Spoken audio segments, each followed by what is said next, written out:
Witam serdecznie i zapraszam na kolejne działania serowarskie. Dzisiejszy ser w tłumaczeniu można byłoby nazwać pijana koza. Ale to tak nie do końca prawda, bo oryginał tego sera faktycznie jest wykonywany z mleka koziego. Pijana, bo na końcowym etapie bardzo dużą rolę odgrywa wino, konkretne wino. Ale do tego zaraz wrócę. Ja to wykonam w sposób uproszczony, bo mleko kozie jest raz, że droższe, dwa, że trudniej dostępne. A z krowiego też się da, więc mam tutaj 25 litrów mleka krowiego i to będzie podstawa, żeby ten ser zrobić. Druga sprawa, to wino, o którym wspomniałem, musi być bardzo konkretne wino i ja tak do końca tematu nie znam. Ja znam jeden gatunek wina, podobno jest jeszcze jeden, może jest i więcej. Chodzi o gruzińskie seprawi, czyli chodzi o takie winogrona, które mają czerwony sok, bo standardowo nawet czerwone winogrona mają sok biały. A tutaj chodzi o to, żeby ten sok był bardzo czerwony i intensywny. I to wino będzie nadawało barwę i aromat głównie, ale także i smak dla tego sera. O wszystkim dokładnie opowiem. Co mam tutaj? Mleko, jak wspomniałem, gospodarskie. 25 litrów, tyle mi nie wejdzie, użyję około 20, podejrzewam. Chociaż do tego garka może wejdzie więcej, ale też, żeby do formy dobrze pasowało. I mleko jest prosto od krowy, więc niepasteryzowane. Zdecydowanie nie chcę, żeby tutaj istniały i egzystowały inne bakterie niż te, które ja wprowadzę. Więc poddam je najpierw pasteryzacji. Podgrzeję je do 65, utrzymam przez 30 minut. Potem ostudzę. Wszystko po kolei dokładnie będę w narracji opowiadał. Nie ma co teraz dużo gadać. Warnik 30 litrów. Garnek 24. Termometr, który może za chwilę zamontuję, jeszcze nie w tej chwili. Będzie służył do pomiaru temperatury mleka. Drugi termometr w płaszczu wodnym, bo to pomiędzy warnikiem i garnkiem jest płaszcz wodny, będzie mierzył temperaturę płaszcza wodnego po to, żeby mógł łatwo utrzymywać temperaturę na poszczególnych etapach, a to jest bardzo, bardzo ważne. Także rozpoczynamy produkcję pięknie wyglądającego, fantastycznie pachnącego i naprawdę bardzo, bardzo smacznego sera.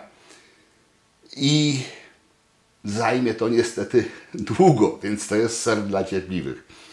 Można go oczywiście wykonać w mniejszej ilości, wykorzystując zwykły garnek, a nie taki sprzęt, jaki ja tutaj używam.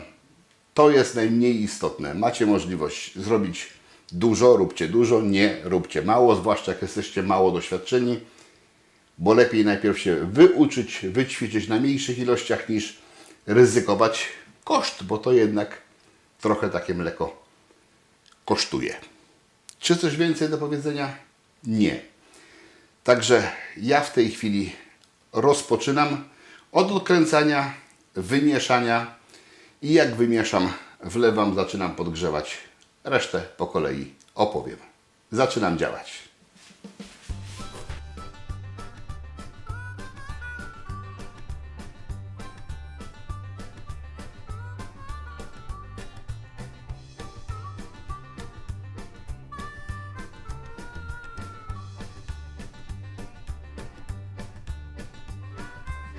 Zaczynam podgrzewać mleko do 65 stopni Celsjusza. I tak utrzymuję przez 30 minut.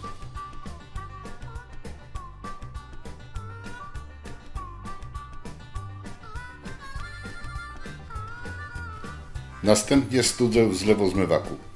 Woda przepływa przez komorę, a ja często mieszam. Ser około 32 stopni Celsjusza. Przygotowuję 1 gram bakterii mezofilnych i 1 gram bakterii termofilnych, ale można 2 gramy mezotermofilnych.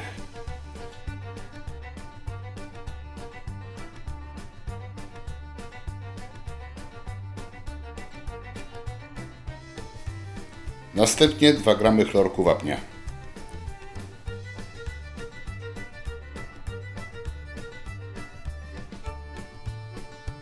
który rozpuszczam w przygotowanej i ostudzonej wodzie. Uzupełnię w ten sposób jego utratę wynikłą z pasteryzacji. Gar z mlekiem wraca do płaszcza wodnego. Dodaję chlorek wapnia, mieszam.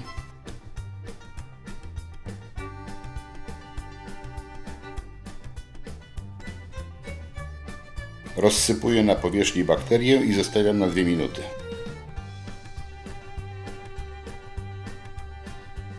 A następnie mieszam i pozostawiam tak na godzinę, utrzymując temperaturę. W międzyczasie rozrabiam 1 gram suchej podpuszki w 50 ml przygotowanej i ostudzonej wody. Po upływie godziny dodaję ją do mleka. Mieszam przez 30 sekund, po czym zatrzymuję ruch mleka i pozostawiam na około 40 minut, wciąż utrzymując temperaturę.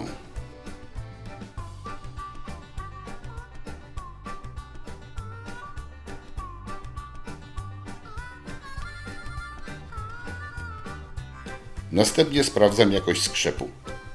I jak jest ok, kroję go w słupki, a potem w kilku płaszczyznach pod skosem.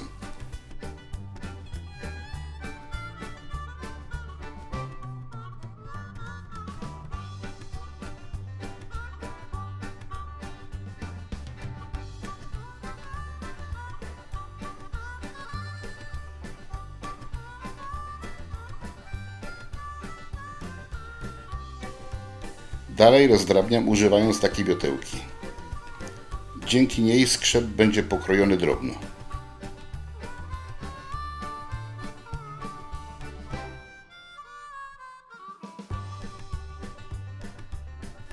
Kolejny etap to suszenie serowego ziarna. Oto jego przebieg. Mieszam przez 15 minut, utrzymując temperaturę.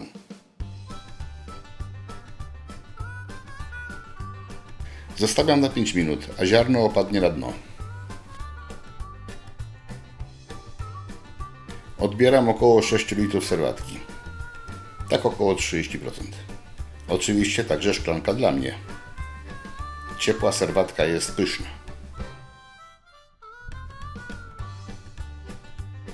Wcześniej przygotowałem 6 litrów wody przygotowanej i ostudzonej do 45 stopni. Wlewam ją do gara i mieszam. Powinno to podnieść temperaturę w garnku do około 36-37 stopni. Na tyle też ustawiam temperaturę płaszcza wodnego. Sprzątam, instaluję termometr i suszę ziarno przez kolejne 30 minut w tej temperaturze.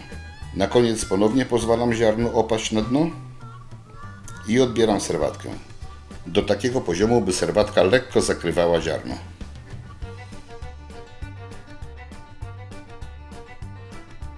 Sito zapobiega porywaniu serowych ziaren.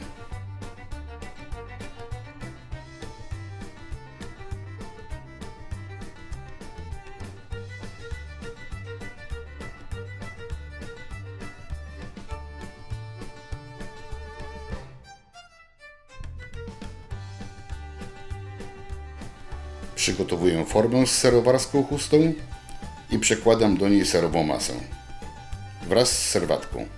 Dzięki temu lepiej się w formie poukłada.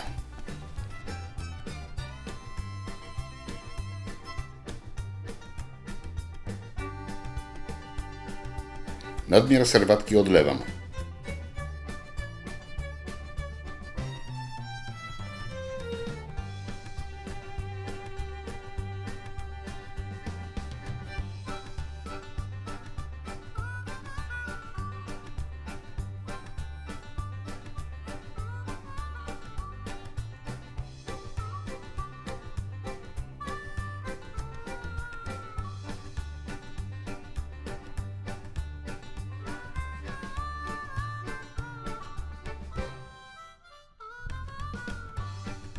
Lekko dociskam.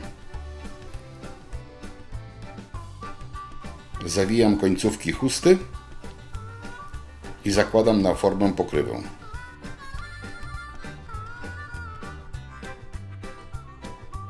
Pozbywam się reszty serwatki. Rozbryzgi i rozlania są w domowym serowarstwie nieuniknione. Formę zostawiam na 30 minut.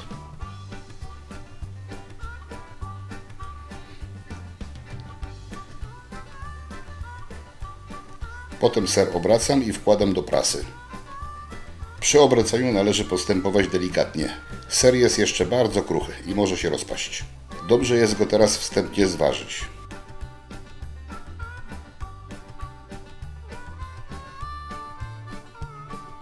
Prasowanie 30 minut. Ciężar na prasie 2 kg na każdy kilogram sera.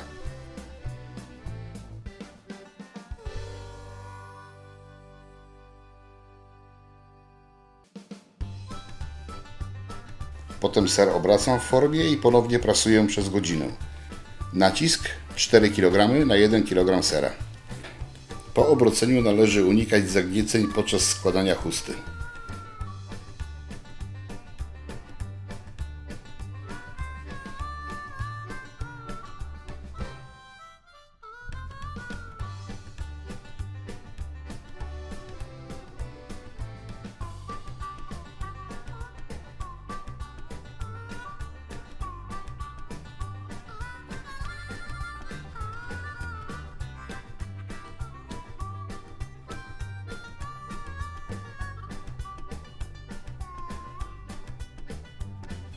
Kolejne obracanie i kolejne ważenie kontrolne.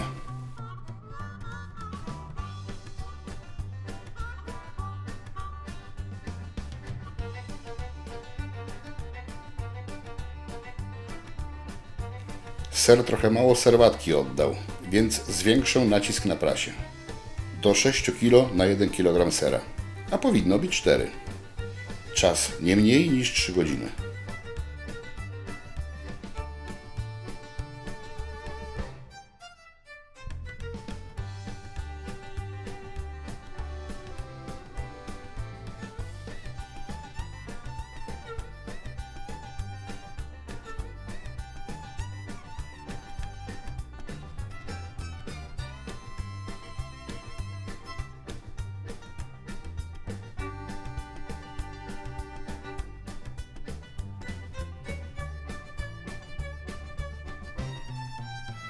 Ostatni etap. Obracam ser i wkładam do formy już bez chusty. Na prasie takie samo obciążenie, przez co najmniej 1 godzinę. Wygładzi to powierzchnię sera.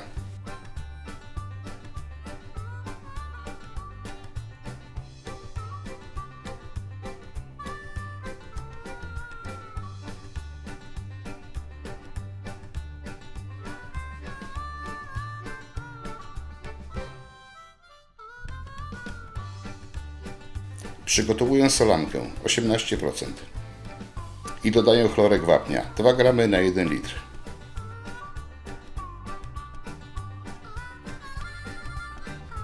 Wyjmuję ser z formy, oczyszczam z wystających elementów i wkładam do solanki. 6 godzin na każdy kilogram sera.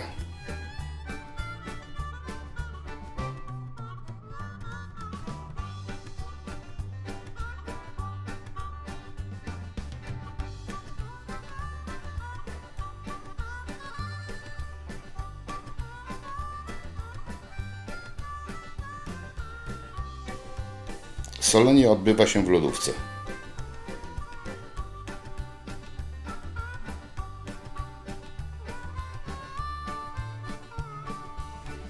W połowie czasu ser należy obrócić.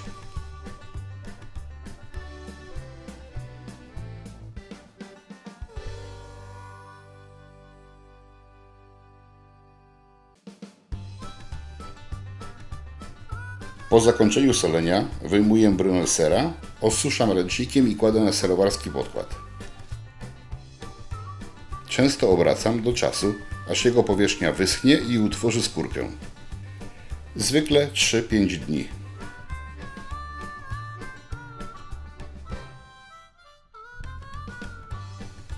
Ser trzymam w dojrzewalni, bo jest za ciepło.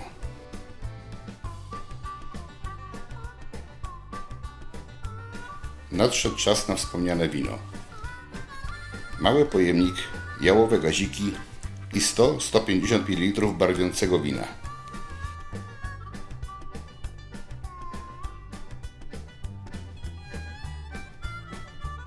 Smaruję nim ser. Na początku efekt jest marny, ale cierpliwość. Podkład serowarski i ręcznik pod nim Co 2 dni należy zmieniać. Ser smarować z każdej strony minimum 2 razy dziennie. Gaziki wracają do wina i wraz z serem idą do dojrzewalni. Gdy zostanie resztka wina, nie dolewać. Zmienić wszystko na nowe.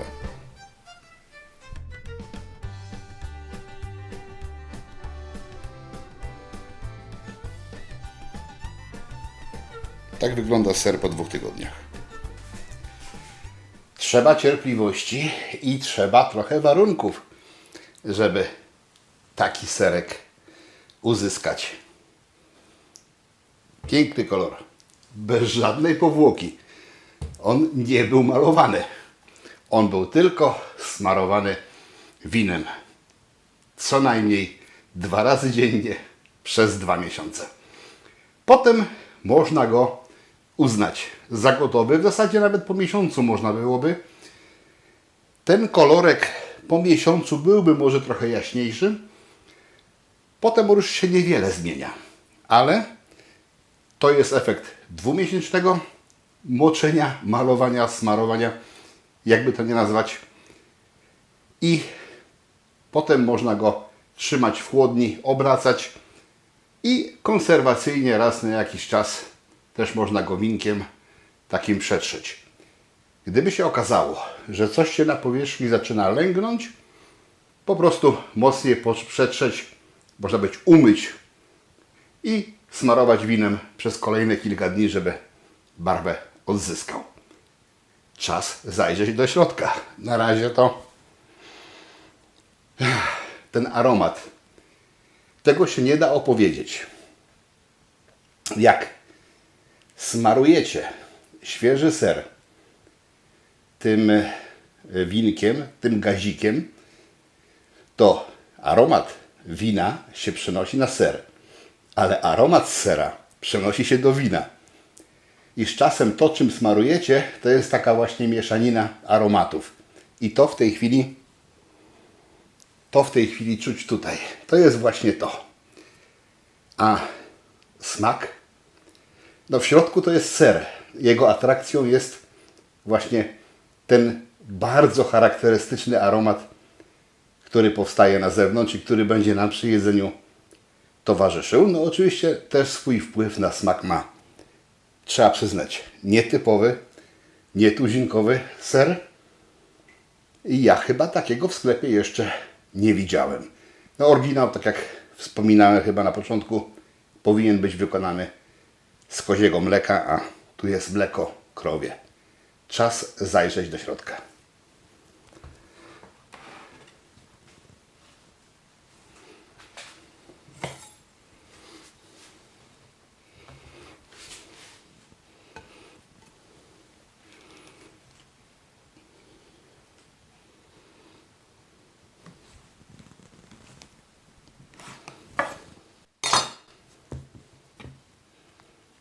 Proszę bardzo.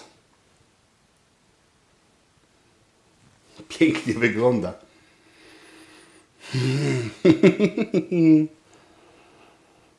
O, i po to warto być domowym serowarem. Jeżeli on smakuje tak jak pachnie, to będę zadowolony. Nie mam, to chyba nie zdradzę tajemnicy, bo w książce swojej serowarskiej, którą razem z Żelem napisaliśmy, opisuję ten ser i robiliśmy już szereg prób na nim, więc to nie jest moje pierwsze wykonanie, ale za każdym razem zachwycam się, no bo jest to jakiś wysiłek, który trzeba podjąć, żeby taki ser uzyskać. Czas spróbować.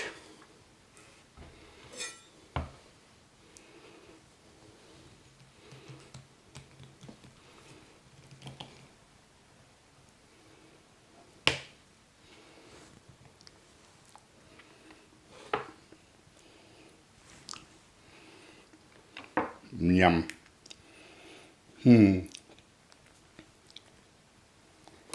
Plastyczny, mięciutki. I smaczniutki. Bardzo łagodny serek.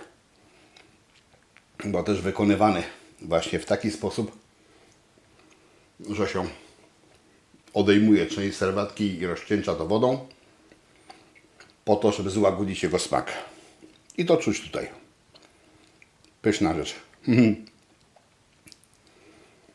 Teraz będzie podzielony na kawałki.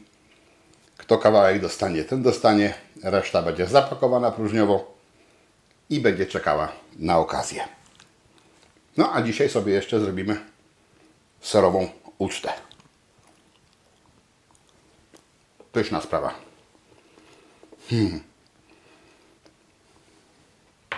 Dobra. Nie będę tu się przed kamerą obżerał. Jest coś fajnego, coś wspaniałego. Mogę powiedzieć, że mam dzisiaj malutkie serowarskie święto. Można poświętować, odpocząć, cieszyć się dziełem rąk własnych. I dlatego warto robić wyroby domowe. Zachęcam do wszelkich wyrobów domowych, do domowego serowarstwa szczególnie chętnie i mocno, bo jest to najpóźniejsza z moich pasji. Ale bardzo, bardzo w nią głęboko staram się wejść i jak najwięcej serów w warunkach domowych wykonywać. Zapraszam na kolejne odcinki. Poproszę o łapkę w górę, subskrypcję, udostępnianie i do zobaczenia w kolejnych filmach. Na razie, hej!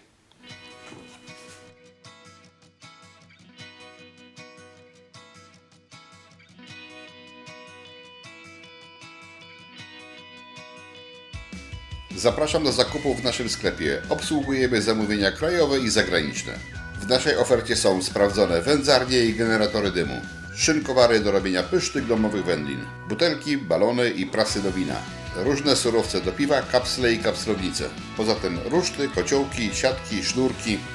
Tylko u nas unikatowe i limitowane koszulki, wiele książek dla pasjonatów wędlin i innych wyrobów domowych.